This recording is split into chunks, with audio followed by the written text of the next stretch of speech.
Hi, Lori. Hi, guys. Good morning. Oh, thank you.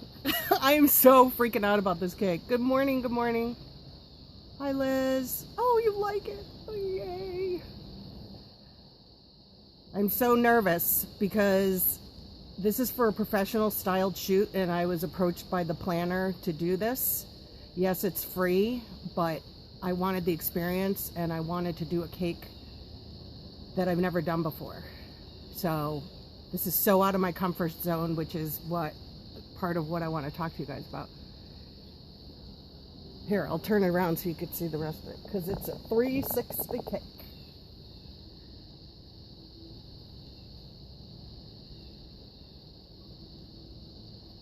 Notice my little detail there? I did that on purpose. I still have some cleaning up to do. Where's the front? Where's the front? Oh, that's the front. Okay. Okay. Thanks. Alright, let's flip it around.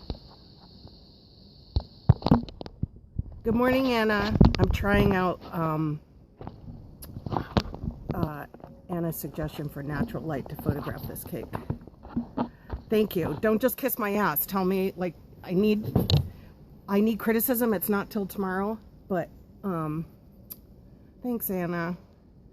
So a couple things. Tomorrow we're still going to do our chat, but you know, as I watch scopes over the week and stuff, things kind of pop up for me, whether they upset me or something I want to give my spin on. No, I'm not putting it on a board. Actually, she's going to provide a stand because I want it to look like a piece of art. So I'm not doing a board. Okay, so one of the things I wanted to talk about, oh, and this cake, by the way, was inspired by a Maggie Austin cake from 2012. It's so hot and muggy out here. Oh my God. You want to see the stand? All right, I'll flip you around for a minute. Well, this is the stand I have it on, which is a green glass vintage stand. I don't know what the planner has. Hi, Nancy. But I am going to scope from the venue tomorrow during the shoot, just so you could see what it's like to be at because I've never been to a professional photo shoot. So I kind of mentioned that earlier that I can't do my 10 o'clock coffee chat tomorrow, that the shoot is going on, but I was going to do it at 1 o'clock, our regular run. Oh yeah, I'll scope tomorrow. The shooting begins at about 10. Okay, Krista, just for you. That's, again, it's inspired by a Maggie Austin cake, but her theme is Neverland for this photo shoot for spring, her spring catalog. She's an event planner, wedding planner, so on and so forth. So she sent me some inspiration boards on Pinterest of mostly flowers, and I have been holding on to this cake of Maggie Austin's for a long time. She did it a lot darker, and I think it was a birthday cake, but this, I wanted to use the colors. And I made up the watercolors from Angela from A Painted Box. So, oh, cool, thank you. Yay! I actually had a redo yesterday because I asked my husband for his opinion. And he, of course, had an opinion. But I think his opinions really helped. But I wanted to touch on what an artist is. And Liz Merrick did these wonderful scopes about color theory and about color theory scope and how to color fondant, which was great, and also inspiration boards from Pinterest. As a lot of you know, I went to art school for my degree in interior architecture and took a lot of art classes. I took those color theory art classes and so on and so forth. But as an interior architect, why is Jay here? I missed it. There is no board to cover, Jay. So I studied fine arts, and one of the things I found in fine arts, and I've never considered myself an artist like Liz and Sarah and all these other people who are really, and Angela, fine artists. As an interior architect, and what I always excelled at was technical art. you know, with a ruler and a T-square and designing furniture and cabinetry and rooms and colors and doing all that kind of stuff. And so I had this life drawing class, and we used to, you know, they used to bring the nude models in and so on. And I was sitting there going, I can't draw, like I can't draw a hand. And I just seemed not to have the gene. Even though I'm left-handed, I could never, like, still lifes and all that. So luckily I had this incredible teacher, and I sing too. I've always sung. I had this incredible teacher who encouraged me to draw the way I wanted to draw. And it was a very technical, kind of modernistic way to draw a figure. And then it came time to do the realism drawing, where a trompe l'oeil drawing. And I was like, oh my God, I cannot do this. And she went into her closet and she pulled out 2 Barbie dolls, because I excelled at the life drawing as far as making it my own style. And she pulled out these 2 Barbie dolls and said, do something with these. So I don't know if any of you have heard or taken art history. There's a famous painting from long, long ago called Rape of the Sabine Women. I think it was in Roman or Greek times, I don't remember. So I called it Rape of the Barbine Women. So I had these 2 Barbie dolls and army soldiers, but I was able to do it, and it just really came out awesome. So anyway, that's kind of my backstory. So with art and cake, if you've looked at my website and you've looked at, like, this past week when I did the sewing machine, I'm really sorry, I'm like sweating bullets out here. Oh, I did the sewing machine cake this last week. For me, those and the electric guitar cake I did, and the things where it's like the nitty itty bitty details to make it look as real as possible, I seem to really excel at that. So I'm calling that technical art. I am not a fine artist, I'm a technical artist. And so you'll see the majority of my cakes, a lot of times I will use another cake as an inspiration, like I did with this one. But other times you'll see me, I want a sewing cake. So I know that sewing machine. No, it's not, because it's a dummy and it's just fondant. If I see it sweating, I will bring it in. Thank you, though. So if you look at my cakes, they're more technical. If you look at the cakes that are more like just decorating cakes, they suck. Like I've mentioned in the past, I've taken so many piping classes. I don't know what it is. I'm not good at that stuff. And so as I get older, and especially in the last 6 months, I'm just finding what I'm really, really good at with cake. And that's the technical part. It's not faces, it's not figures. It'll be abstract toys. And I guess what I'm saying to you is that find what you're good at with the arts. If you're an amazing artist like Liz and Sarah and Angela, you know, please use that in your cakes. Please, please, please use that, because it's so beautiful.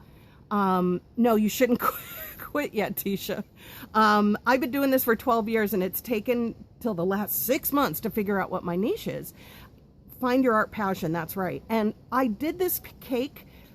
This is a fine art cake, I feel. This is like abstract art, fine art. But what really gave me the courage to try was the scopes, you know, Angela's work. The whole watercolor thing has really turned me on, because that's like, you don't need to be a fine artist. You just need to know your colors. You need to know juxtaposition. You need to know how to coordinate a cake, how to make it balanced. If you've got those just basic art tools, balance, juxtaposition, weight, everything, you can do anything on a cake. And if you're great at piping, and you're great at borders, and oh, I got a gallon. I was really excited. Well, next time you're out of state, maybe, Krista. Yeah, what I'm saying is, as a cake artist, don't give up. If you're like, I'm great at buttercream. You know, if you look at my cakes, the majority of them are buttercream, and I can get those nice sharp edges and just beautiful where they look like a dummy. I'm sorry, I don't toot my horn often, but it took me a long time to get there with buttercream.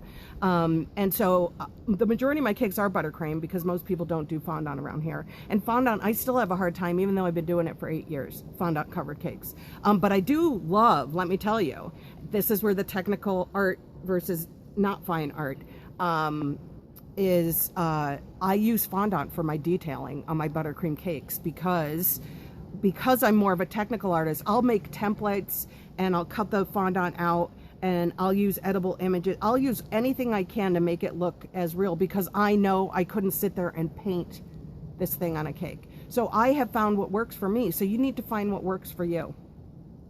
So that's what I wanted to talk about, art. And, you know, I sit there and I watch Liz's videos and I just feel like such a loser. And when she said yesterday about the inspiration boards and all of that, well, I have an inspiration board on Pinterest called, there's two. One called Wedding Cakes I Love, and also Cool Cakes. And cakes are my inspiration. That's just the way I work. If I also have a really cool one called I See Cakes, like I'll see beautiful wedding gowns or patterns or something like that, and I just throw them in there because it's like I can see a cake there, and maybe someday I'll get to do it. And this cake happened to be one of those, and I finally got the opportunity. But it's rare that you get an opportunity at our level to do, you know, anything you want to do. So but when I watch Liz's scope, I just feel like, God, I'm not an artist. And I asked her during the scopes, like, well, what if I use cake as inspiration? And she kind of got like, I don't want to say, but she was like, well, why can't you use Pinterest for inspiration? And I just felt like, oh.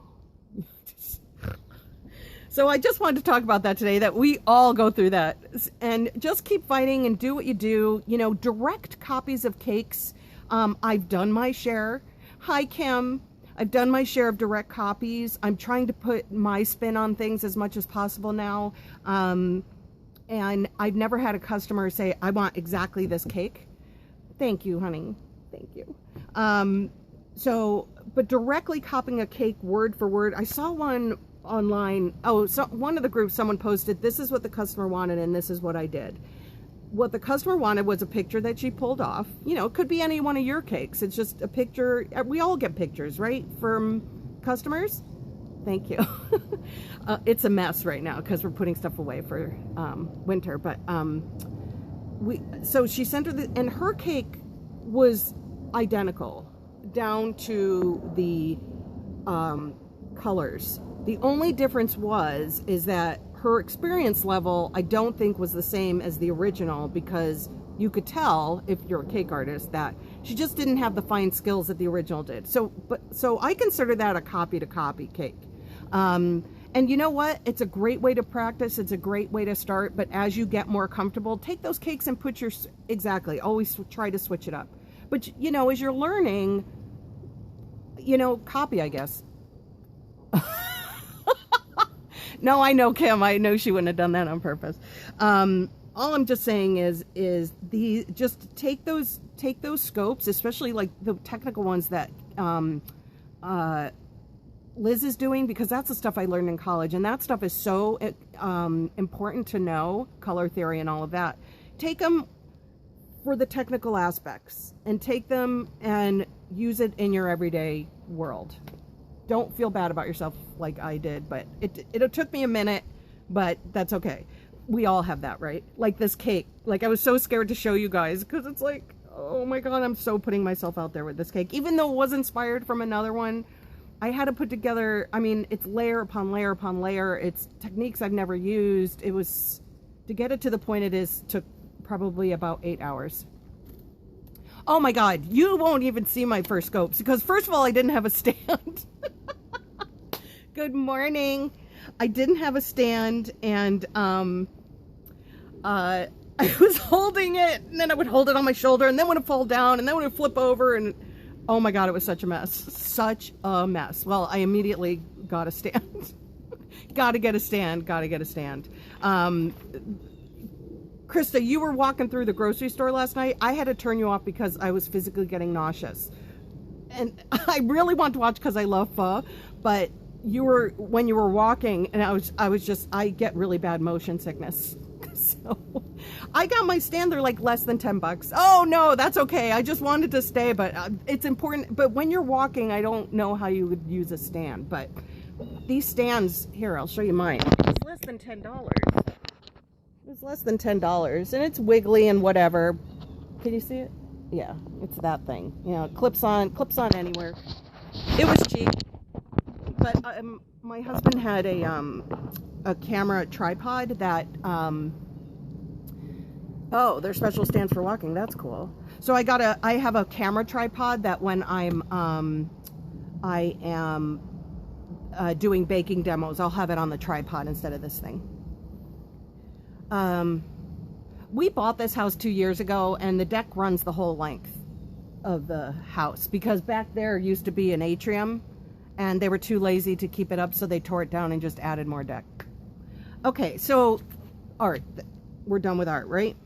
I also wanted to tell you, I looked up the definition of art. The definition of an artist, is a person who practices any of the various creative arts. Let's put us all in that bubble. We are all artists. You know, whether you're good or not, that's, you know, if you got customers and they keep coming back, you must be a good artist, right?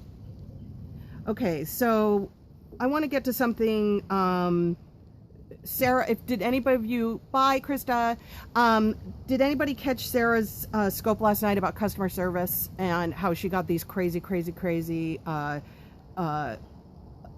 messages and requests for like cheap cakes? Right. So I want to touch on that because what she said is so vital and so important. I had a gentleman contact me a couple weeks ago about a tasting.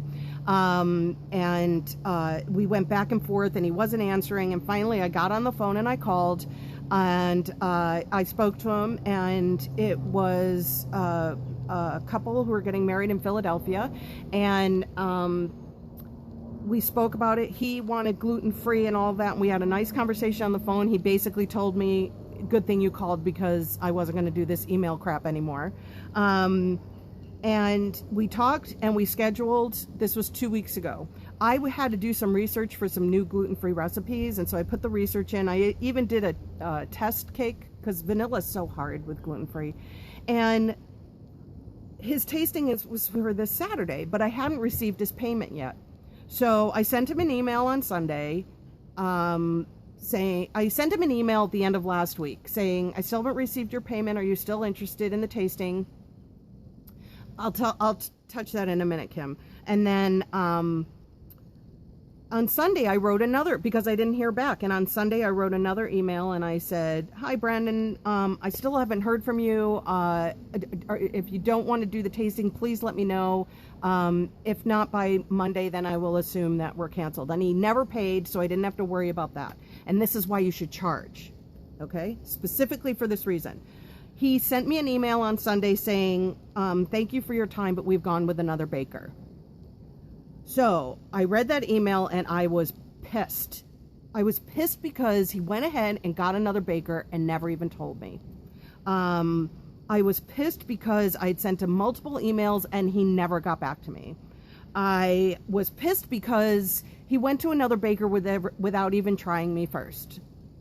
So I took his email and I put it in my trash. And then in the past, I have written back nasty emails. Don't do that. Just don't. And by nasty, I mean, like, it would have been nice if you told me. Thanks for nothing. But I didn't, okay? It's called maturity. It's called growing up. So I didn't want to write yesterday because I was pissed. Never write when you're pissed. Wait till the next day, okay? You don't need to get back to him right away. Wait till the next day. So I got up this morning and I wrote him an email and I said, thank you. You know, I'm disappointed that I won't get to meet you and Mark, but I'm glad you found a baker that you're happy with, and I wish you all the best. Sent that off. Because you don't want to burn any bridges, right? Right. Common courtesy on their end is not so, but it really makes you angry as a professional. Like, but not everybody's nice. But it's up to us as a business owner. When I say us, I mean as a business owner. If you don't want to burn bridges, and you might not want that customer, but there's a chance they might pass you on. So you want to not burn any bridges. Return those emails like what Sarah did. You know, this person asking for ridiculous, for ridiculous cake for like no money, right? So what I do exactly what she does. When people write me emails or they send me pictures of these ginormous cakes and say they want to serve 15 people. The first thing I send back and say, hi, thanks so much for contacting me. Let's start by asking what your budget is, okay? And yeah, I want to talk about that too today, Kim, real quick, is discounts. I don't want to spend an hour like I usually do. Most people don't have an hour. But so I always start those emails with, can you please tell me your budget? And if they write back and say, well, I haven't really thought of it, I don't know a budget, I'll say $1,000. Right? No, I don't. But I want to say it's $1,000 for that kind of cake. And I say, and if they write me back and said, I don't have a budget, I'll write back and say, and I kind of have a boilerplate where I'll say, well, it's really important that you do have a budget because the cake you sent me is a very, very expensive cake. But if your budget isn't within that, I can propose to you a cake that will still make you happy. Okay? $1 million. So you don't want to throw those people away. And this is what Sarah was talking about. And I just want to say I do it the exact same way. And y'all should do it too. And like I said, if you're pissed, don't write that email right away because it will come across. Just insist on a budget. Say $50, $100, throw out some numbers to them. $500, sky's the limit. And most of the time they'll come back and say, well, I didn't want to spend more than $100. And you say, well, given the picture you sent me, this is what I can do for $100. If you're the type of cake artist that is like, I don't take any orders under $100, then you perhaps need to tell them very nicely, thanks Heather, tell them very nicely that I'm just not the baker for you. Maybe supply them with a baker. That's right. I used to go back and forth, and you spend so much of your time when people will send you, and I've talked about this in a previous scope, people will send you 5 different pictures and they want you to price every single photograph. I have done that. Haven't you all done that? I won't send them to the grocery store, but most of the time I'll just say, I'm sorry, I'm the wrong one. And maybe they'll come back and say, well, and I've had a few people do this. Well, how about 150? Can you do that? And, you know, if they want to play that game, fine. You just keep saying, I'm sorry, or you don't answer them at a certain point if it gets stupid, which it'll get stupid. So that's something you need to decide. But the biggest lesson here, if you want to stay in this business, is do not burn a bridge. Do not burn a bridge. Don't give away your work. If someone's like nickel and diming you, down, down, down, don't do it. You also have to hold your line, okay? But you got to do it with grace and professionalism. That's my lesson with customer service. We all take things personally. I think there's a few scopers that would probably hang up on them or throw the F-bomb around. I want to keep my customers, and I work in my community, so I don't want to be known, you know, as that bitch, the cake maker. Okay, so what was one other thing? Business hours. Sabrina touched on business hours last night, and I always stay classy. That's right. Oh, Kim, you asked how many emails before you make a phone call? 2.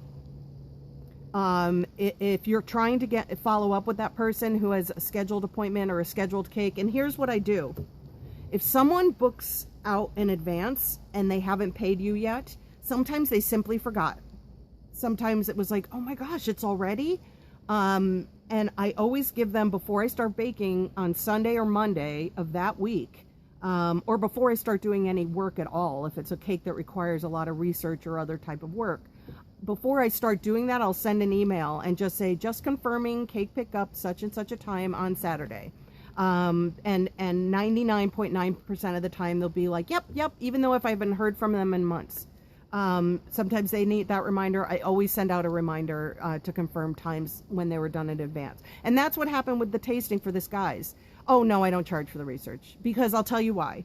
That electric guitar cake and the sewing machine cake took a lot of research because I'd never done it before. And this is I did them both for the same customer who's an amazing customer and understands what it takes to do my cakes.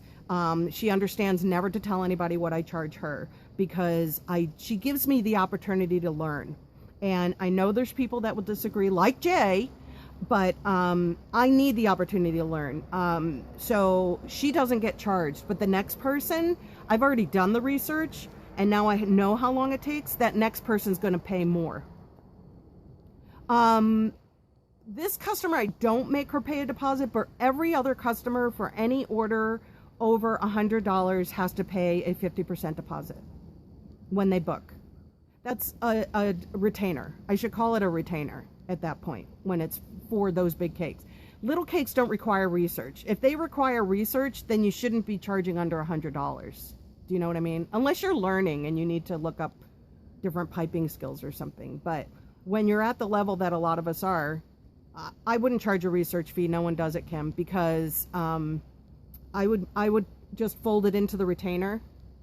Just fold it into the price of your cake in your retainer. Exactly.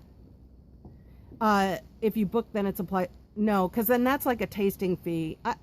I've never heard of anybody doing a research fee. I wouldn't even do any research without an order. I wouldn't. I'm not understanding why you would do research before someone's even placed an order. Oh, don't be looking for cakes for people. Are you new, Kim? And I say that, I don't say that. I ask that because I'm just asking. I don't want to be taken the wrong way. I assume, Kim, that you have a lot of experience.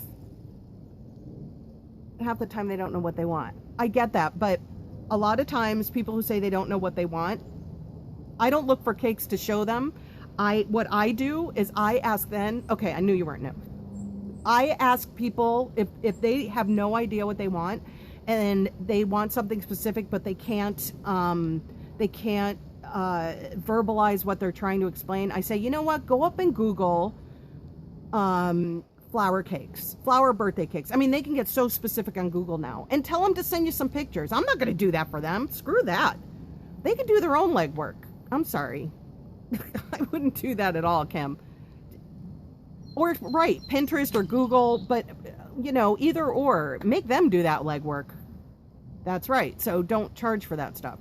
As far as people that want sketches of cakes, like for big, huge orders and stuff like that, I will not provide any sketches, and I make it very, very clear. I will not sketch until I can give you a verbal basic idea, but I will not give you any sketches without the retainer. Period.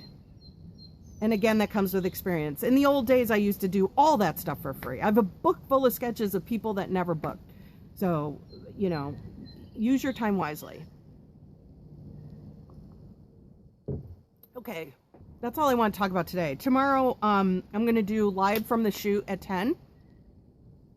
My client who just, well, $1,000, you should have done a lot of research. I'm glad she booked, but maybe in next time, get a retainer before you do that research, because she might not have booked. And look at that, was $1,000 cake, right? Oh, family discount. Oh my God, friends and family. Well, when I first started, I wanted to get my stuff out there. You're welcome, Reese. Ressa, I'm not sure. Okay, see, loyal customers, it's a different story. Like the woman I just talked about with my electric guitar and my sewing machine. She's a loyal customer, so I trust her. Friends and family. When you're first starting out, you kind of want it. That's how we all start, right? We make stuff for our friends and family for free. The retainer is up to you. I charge a 30% retainer, but I'm thinking I'm going to go up to, a lot of people do 50. But I'm really struggling with 30 or 50. But retainer nonetheless. So friends and family, let me stick on that. Okay, so when you're first starting, that's how you start your business. You're making cakes and cookies and cake pops and everything else for friends and family. And then one day someone says, oh, this guy from work wants a cake, right? So you do all that stuff for free. Then over time, instead of for free, you start giving people a discount. Oh, ask my husband. We used to fight about this all the time because I have this one friend who totally took advantage of me. She has 3 children, okay? She has a daughter and 2 twin boys. And we are very good friends with them. I would do her daughter's birthday cake for free because that was like my gift. And then I started realizing, well, that's an $80 gift. And I guarantee none of the other people at this party are giving an $80 gift. So, I then, someone just messaged, sorry. So I started becoming upset about it, because she would ask me all the time. Like, it was a given for her that I was always going to do free cakes. So then I started doing a friends and family discount of 15%. Guilty? as charged.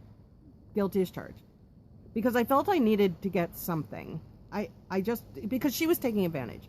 Luckily, I really don't have any family here. I don't have any family here, so, yep, that's right. That's right, Denise. So, I don't have family here. The only family thing I've ever done is, my brother got married in California, and my wedding gift to him were cookies. I did decorated Western themed cookies because I got married in the mountains and all of that. So that was my gift. So this past weekend, if you saw my Facebook page, I did that cake with the buttercream flowers on it. It was a new technique that I've been dying to try. My best friend's birthday was Friday, and so I gave that cake to her as a gift because A, I got to try a new technique, B, I was going to the party and was going to be eating it, and C, I didn't have to buy her a gift. Okay? So for anybody else, and what Sarah was saying last night too, which was really great, and what her mother says is, if your friends and family don't appreciate your skill and are expecting, my Facebook is Bella's Desserts. So if you have friends and family who expect a discount or free cakes, I have a really good cake friend, and luckily she lives an hour away, so God forbid something happens to me and I can't fulfill an order, she could jump in. She's amazing. She stopped doing cakes because she has a lot of friends, a lot of family nearby, and extended family from her husband. They would always ask for free cakes, always, always, always. And the person that she is, she just would do them free, but she hated every minute of it, and she became so angry that she stopped doing cakes. And it's so sad because she's so amazing at it. So you don't want to get angry, but okay, but Pink Lady, the only thing about that is if you are invited to things, okay, or if you are invited to things, personally for me, I don't charge full price. But what I will do, if they want a cake, they're just going to get a sheet cake, okay, and they're going to get it. I'm not going to charge as much for decoration. It's not going to be an elaborate decoration, but I wouldn't charge as much only because I'm invited. I'm going to be there, and I need to provide. I'm going to be eating it. It's just the simplest of dumb cakes. If they want something spectacular and crazy, then tell them to go to Publix. But you're only going to provide a sheet cake. That's how I handle it. If I am going to an event, I have to bring a gift, that's my gift, and they'll pay the balance. I take what I would spend on a gift and ask them for the balance, and they pay it. So that's how I handle friends and family discounts. Discounts, I don't like to call it discounts. I like to call it a gift. If you're going. If you're not going and they're ordering a cake for something at their office that you're not invited to, it's full price. Full price. Oh, I've taken many classes. I'm self-taught baker, but the first class I took, I started out just doing desserts, and someone started asking about birthday cakes in the Moms Club, and I had no idea how to pipe. So there was this night school course that was 6 weeks, one night a week, and it was like a cake decorating course. Oh, I've taught that exact same class a couple years ago at this local place they asked me to teach. So I taught how to fill and frost a cake and how to, load your piping bag. Do you owe the instructor a heads up that you're going to teach? No, because I had taken the class about 8 years ago. So I don't even remember her name, or I don't even think she lives there anymore. Scope about people learning from you, and then, well, you can look at it this way. Did you pay that instructor to teach you? If you paid an instructor to teach you, like Colette Peters, I spent $400 on a 3-day class with Colette Peters up at, it was an artist retreat in the Poconos. And I paid her $400 to learn, okay? It took me a couple years to perfect. I have not taught fondant, but if anybody asked, I would. I paid for it. I put the time in, and I'm going to, I can teach. I've never heard of an instructor having a problem with that. That's ridiculous. Absolutely ridiculous. Now, if you just learned last week and now you're teaching, that's a problem because I don't think you can learn that fast. I would hope that you took the class and you perfected the skill or even put your spin on it, as far as how to make things easier, and teach it that way. I wouldn't use her materials that you got from that class, and I would not. Okay, then that's not a problem, Kim. But I would not use her materials. I would take those materials and make them your own. It's Cake Pops. Okay. Well, you paid her. So, there's no non-compete clause that you're signing when you take a class. Denise, what's bad?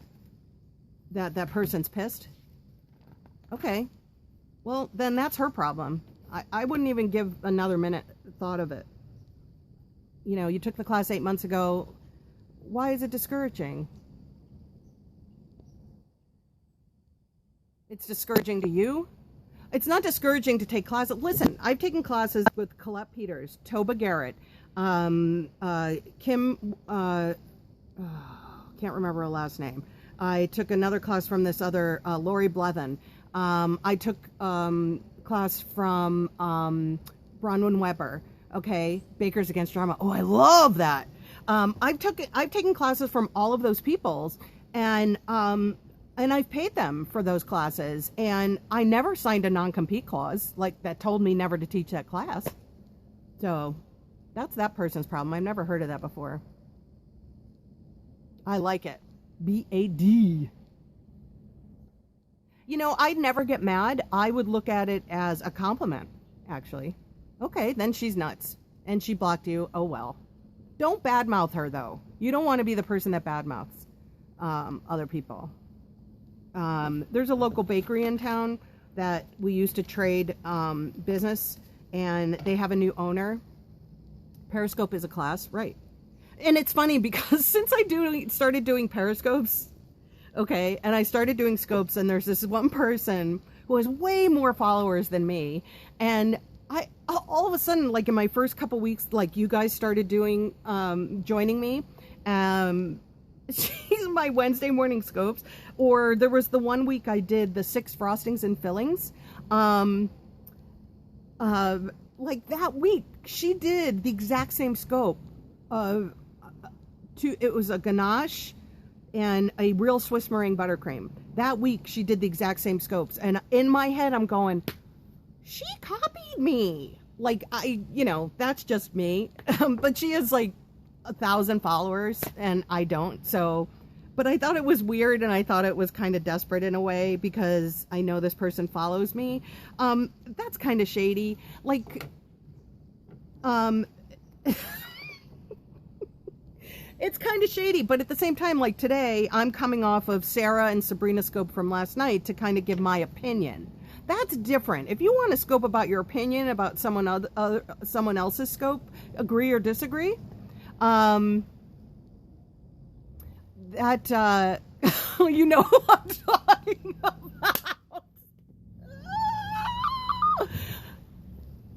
Yeah, I don't blog very much. I just find it hilarious. It's the first time anybody's like, it's not even a copy. It's just, something pops into their head and like, oh, well, I'm going to teach that. So I'm not here to make money, you guys. So, and it is supposed to be happy. We all supposed to, it's just like, there's no room for jealousies or one-upping or whatever. So, like you look at like the Florida show, and it's like you had Sarah and Liz and all the people that scope and all the thing. Good morning. Oh yes, mommy of 6. You look, all those people, they all lift each other up, and they all have different skills, and they all know that, and they all toot each other's horns, and really, can't we just be like that? There's enough room for everyone, because I'll tell you what. Someone who lives in California is not going to be making ganache for someone here. So I just want to share what I know. And I found that baking stuff wasn't exactly being shown very often, which is why I did that scope of the 6 frostings and fillings. Yes, exactly, Lori. Exactly, Lori.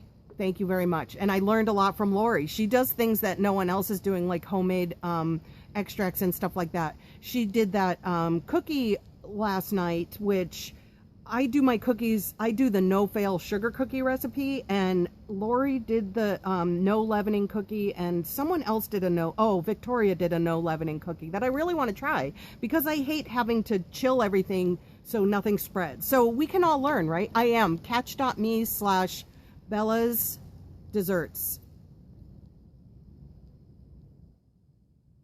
So if you are going to start periscoping, just do your own thing, or even reference the scope that, hey, did you all see so-and-so scope? Well, here's my take on it, or here's how I do it. And you're not saying what they said was wrong. You're either agreeing or just, you're just saying how you do it different. It's, and I know people, no one likes to walk on eggshells, and no one wants to. But now with this whole scope thing,